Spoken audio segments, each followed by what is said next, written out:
감성경제방송 돈다방 미쓰리 6월 8일 수요일 방송 시작하겠습니다. 저는 4군데 증권사를 근무했는데요. 여러분들 중에 야, 한 군데 좀 진득하게 못 있고 왜 이렇게 돌아다녔어? 라고 생각하는 분들이 계시겠죠. 우리 가족이 그랬습니다. 근데 나름대로 이유가 있었어요.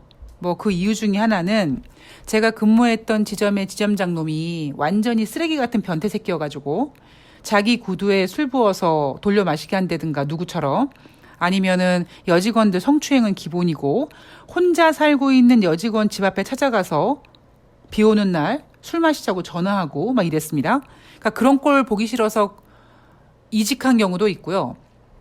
나머지 경우는 다 증권 바닥을 떠나기 위함이었습니다. 그러니까 증권회사 근무하면서 강사 자격증 따서 기업 강의를 했는데 다시 눈 떠보니까 증권회사 객장이었고요. 또 증권회사 다니면서 호텔 리어로 입사했다가 또 눈 떠보면 다시 증권회사 객장이었고요.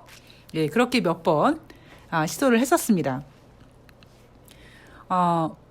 그리고 2010년도에 이제 자의반, 타의반으로 완전히 증권회사를 그만두고 경제방송을 시작을 했는데, 배운 도둑질이 주식이니까 시작은 경제방송이지만 언젠가는 내가 완전히 방향을 틀어서 다른 쪽을 해야지. 이게 제 꿈이었거든요. 기회가 왔던 적도 있었어요. 2011년도에 개그맨 남희석 씨랑 같이 방송하면서 이제 그 방송 자체는 잘 됐는데 같이 방송했던 민명기란 사람이 그 연예인들 상대로 사기를 치는 바람에 그 방송을 지금 다시 보기도 안 되는 방송이 되어버렸지만, 여하튼 그 사기 사건이 터지기 전에 저는 굉장히 큰 꿈을 꾸고 있었거든요. 왜냐하면 그 방송이 너무 잘 돼서 방송국 측에서는 멤버를 바꿔가지고 시즌2도 만들자 이런 쪽으로, 그러면 저는 이제 다양한 연예인들을 알게 되고 그러면 좀 예능 쪽으로 넘어갈 수 있지 않을까, 이런 야무진 꿈을 꿨던 적도 있었고요. 또 최근에는 지금 방송하고 있는 MBC 전지적 참견 신점인가요? 그 방송을 맨 처음에 런칭할 때 그 방송의 런칭 컨셉은 TVN의 알쓸신잡이었습니다. 그래서 그 방송의 스태프들이 어떤 분야의 전문가들이지만 좀 예능감이 있는 사람들, 그런 사람들을 선발하기 위해서 팟캐스트 진행하는 사람들을 면접을 많이 봤거든요. 그래서 이제 그 면접도 봤었고요. 근데 결국에는요, 제가 생각한 게 뭐냐면, 내 천직은 주식이구나 라고 이제 인정하는 지경에 왔습니다. 제가 그러니까 증권 바닥을 떠나지 못했던 가장 큰 이유 중에 하나가, 물론 다른 것에 대한 새로운 것에 대한 무서움, 그런 것도 있었지만 사실 돈 많이 주면 이길 수 있죠. 그런데 다른 업종에 갔을 때 제가 느꼈던 건 뭐냐면, 증권회사 월급을 못 이겨요. 확실히 증권회사 이 급여를 받다 보니까요, 다른 업종에 가서 이렇게 들어오는 그 급여를 보고, 이거는 도저히, 그래, 다시 증권사 들어가자. 그렇게 해서 제가 증권사를 이직했던 경우가 있습니다. 제가 증권회사를 이직하려고 했던 이유 중에 가장 큰 이유가 뭐냐면, 저는 주식의 노예가 되는 게 너무 싫었습니다. 실적에 대한 압박이라고 하지만 솔직히 영업사원들 다 스트레스 받죠. 근데 주식이 오르면 하루 종일 기분이 좋고 주식이 빠지면 하루 종일 우울하고, 전 이게 주식에 제 기분에 영향받는 게 너무 싫었어요. 그래서 제가 주식을 이제 천직으로 받아들이고 주식에게 가스라이팅 당하지 않는 방법, 이거를 이제 많이 모색해 봤는데, 지금은 이제는 별로 이렇게 스트레스 받지 않습니다. 여러분들께서 어떻게 하면 그렇게 돼? 나중에 이제 제가 무언가 계획하고 있는 그 무언가를 같이 하면서 아마 여러분들도 저처럼 언젠간 되실 거예요. 자, 그 얘기가 중요한 게 아니고, 아마 최근 주식시장 많은 분들이 힘들어 하실 겁니다. 유튜브 댓글에도 아우, 미쓰리 말대로 뭐 뉴욕 증시가 오르락내리락해. 막 힘들어. 이렇게 말씀하시는 분들도 계시는데요. 오르고 내리고 힘든 것도 힘든 거지만 사실 그거보다 제가 가장 힘든 건 뭐냐면 지금 경제가 가지고 있는 이 문제를 과연 어떻게 해소시킬까? 어떻게 소화시킬까? 어떻게 해결할까가 가장 저는 머리 아픈 숙제입니다. 그래서 지금 여러분들께서 미쓰리 나 증시가 오르락내리락해서 너무 머리가 아파 라고 하는 그 부분에 있어서는 제가 여러분들께 답을 드렸어요.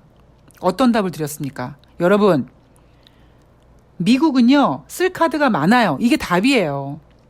대한민국은요 쓸 카드가 없어요. 이게 답입니다. 자, 오늘 돈다방 미쓰리 얘기 한번 시작해 볼게요.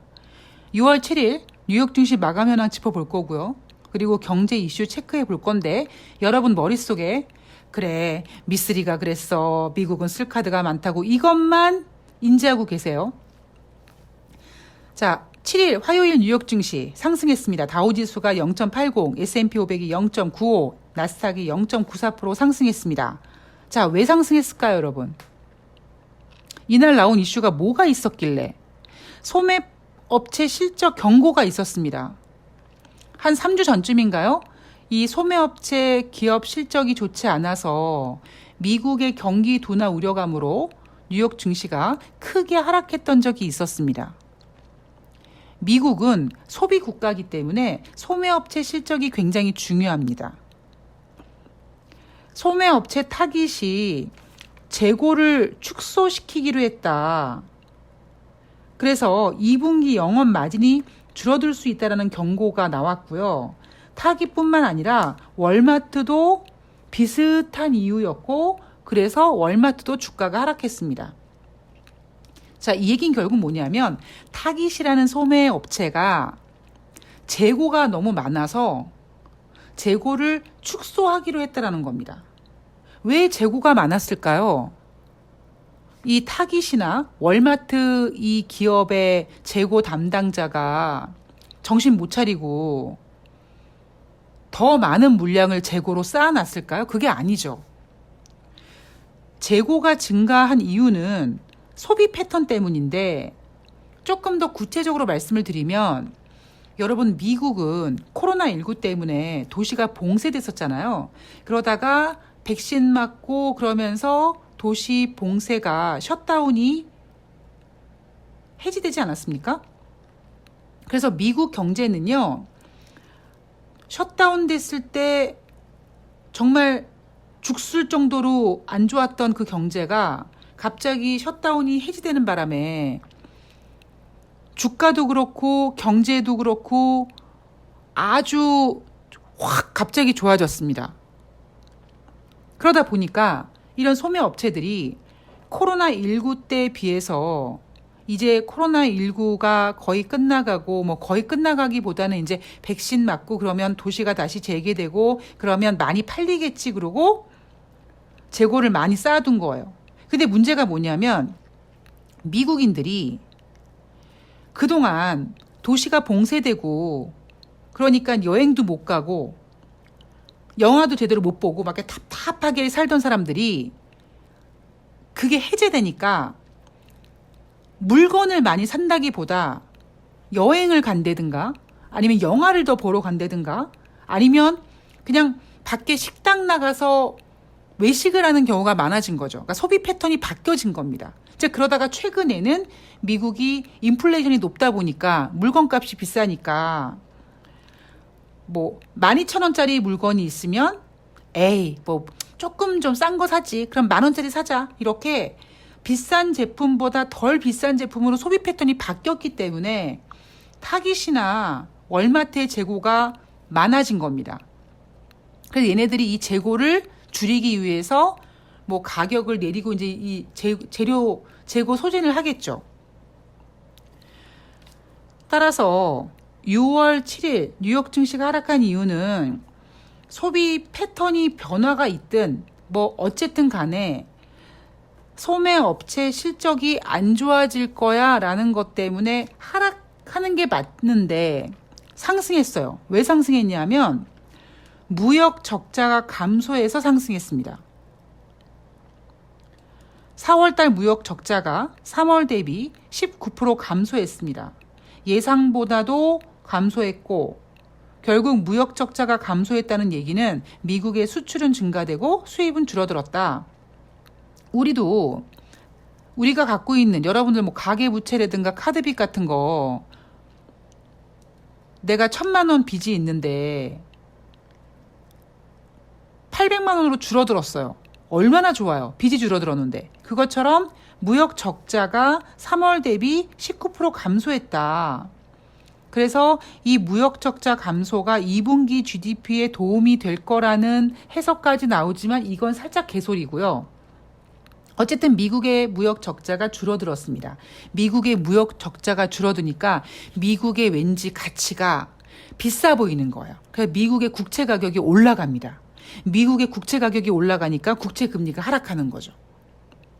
국채 금리가 하락하니까 뉴욕 증시가 상승한 겁니다. 애매해요. 그죠? 이게 뭐지? 아니 소매 판매 업체가 실적이 안 좋다고 하는데 지난번에는 실적 안 좋다고 막 하락했는데 이번엔 또 올라가고. 왜 이런 지경에 이르는 줄 아십니까, 여러분? 미국은 쓸 카드가 많아서 그래요. 분명히 하락해야 될 이유가 있음에도 불구하고 다른 카드라도 꺼내 와가지고 어떻게든지 뉴욕 증시를 지킵니다. 그런데 여러분, 이게 미국이 쓸 카드가 많다고 하지만 그 쓸 카드가 화수분이 아니겠죠? 언젠가는 소진이 될 겁니다. 자, 경제 이슈를 볼게요. 과연 뉴욕의 그 쓸 카드가 언제 소비될지, 언제 소진될지 한번 보도록 하겠습니다. 국제유가 WTI가 0.77% 상승했습니다. 자, 국제유가 시장에 지금 어떤 일이 일어나고 있느냐. 여러분들도 아시다시피 지난번에 오펙과 비오펙 회원국들이 7월부터 9월까지 3개월간 기존에 증산하는 것보다 50% 추가로 더 증산하기로 결정을 했습니다. 공급 차질 우려가 해소될 것처럼 느껴지죠. 문제는 오펙과 비오펙 회원국들의 증산 회의 안에는, 그러니까 증산 결정 안에는 러시아가 빠져 있습니다. 러시아는 여전히 유가 수출 금지 상태입니다. 즉, 세계 석유 생산 순위 2위, 3위를 왔다 갔다 하는 러시아가 유가를 수출을 못하고 있어요. 공급 차질 우려감이 큰 거죠. 그러니까 오펙과 비오펙 회원국들이 증산하는 것보다 러시아가 수출 금지되는 것이 훨씬 더 공급 쪽에 문제를 발생시키는 요인으로 확대되는 겁니다.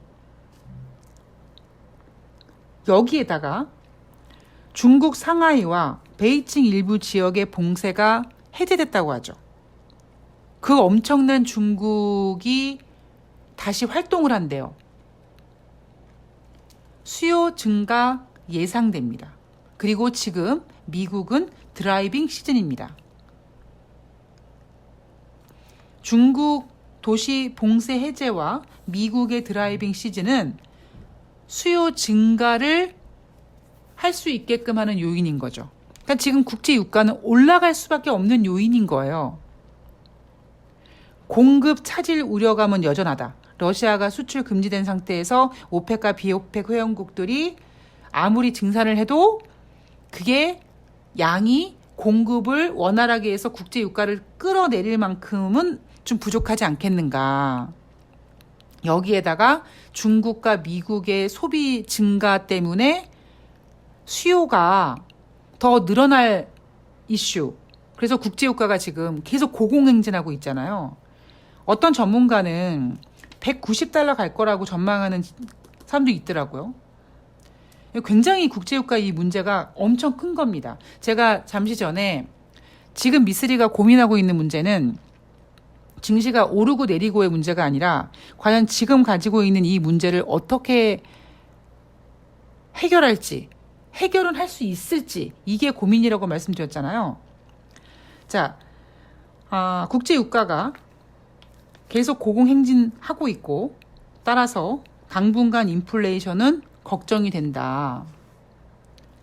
인플레이션 걱정은 조 바이든 대통령도 하고 있고 제닛 옐런 재무장관도 하고 있습니다. 제닛 옐런 재무장관이 예정대로 상원은행위원회에 참석을 했습니다. 출석해서 인플레이션에 대해서 우려를 하고 있죠. 지금의 인플레이션 고공행진이 앞으로 한동안 지속될 것이다. 지금 뭐가 문제냐면 제가 제닛 옐런 재무장관이 조 바이든의 입인데 지금 미국은 인플레이션을 잡기 위해서 중국 관세 일부를 폐지해 주는 카드를 만지작거리고 있긴 합니다만 이게 정치적으로 중간 선거를 앞둔 조 바이든 대통령에게 역풍이 불까봐 이 카드를 만지작거리지 못하고 있는 것 같아요. 이날 제닛 옐런 재무장관 중국 관세 일부 폐지 얘기 못합니다.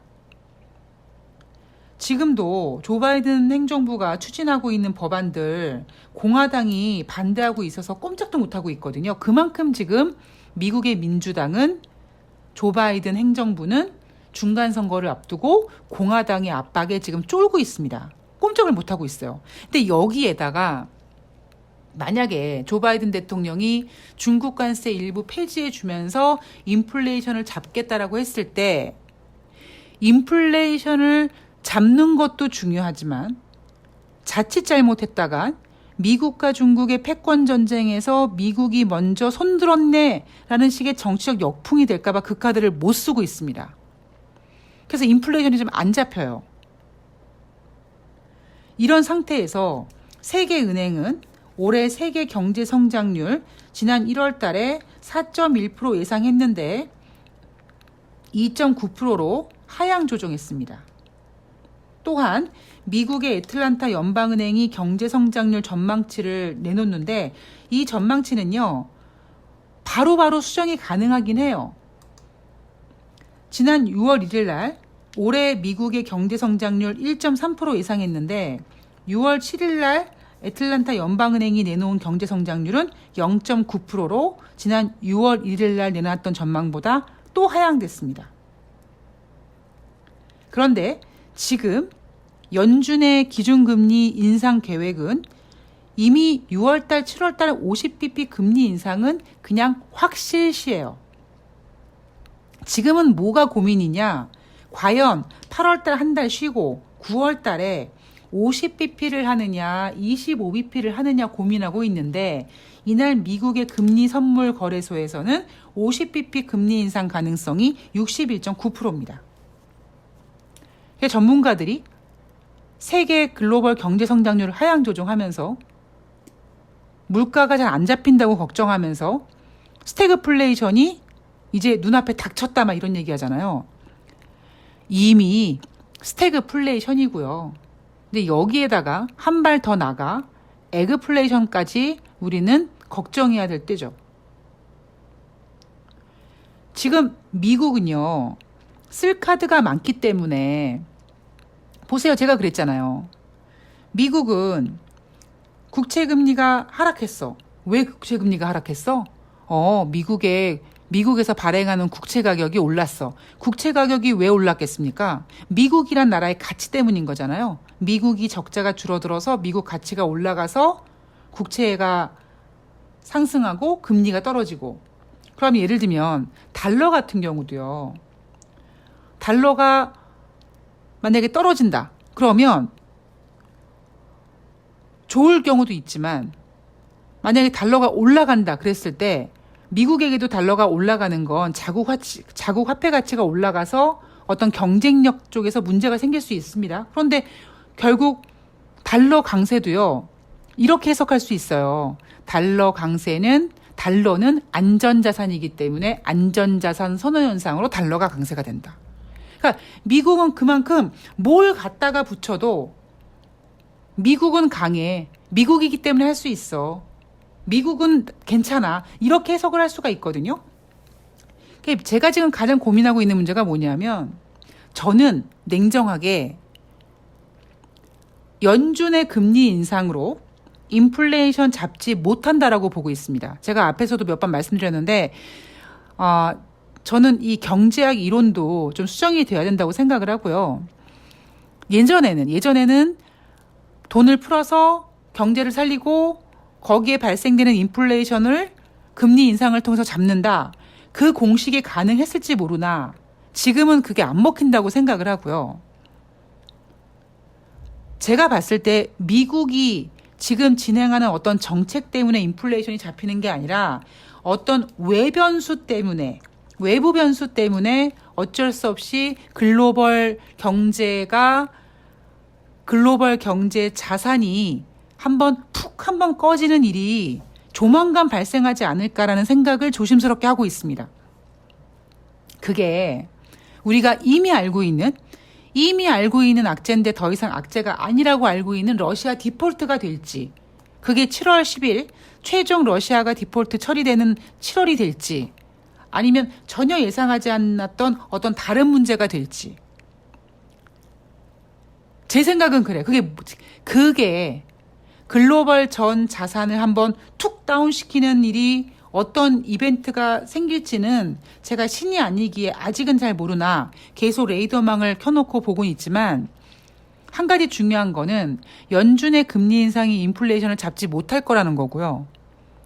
그리고 더 슬픈 사실은 대한민국은 미국처럼 쓸 카드가 없다 보니까 오늘 같은 날 6월 8일 같은 경우에는 뉴욕 증시가 상승하니까 대한민국 증시 막 장중에 두 자릿수 막 올라가다가 지금 12시 막 넘었는데 2포인트 정도 올랐거든요. 그러니까 상승폭을 많이 반납했죠.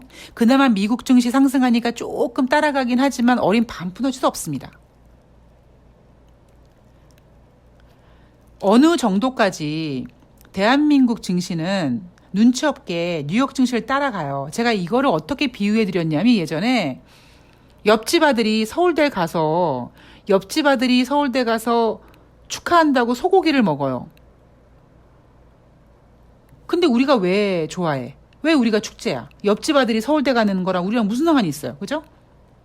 그런 문제로 지금 어느 정도까지는 뉴욕 증시가 쓸 카드를 다 내놓으면서 증시를 견인하고 있고요.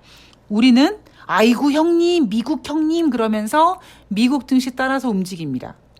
그런데 미국은 상승세를 유지하지만 대한민국은 못해요. 꼬리를 내려요.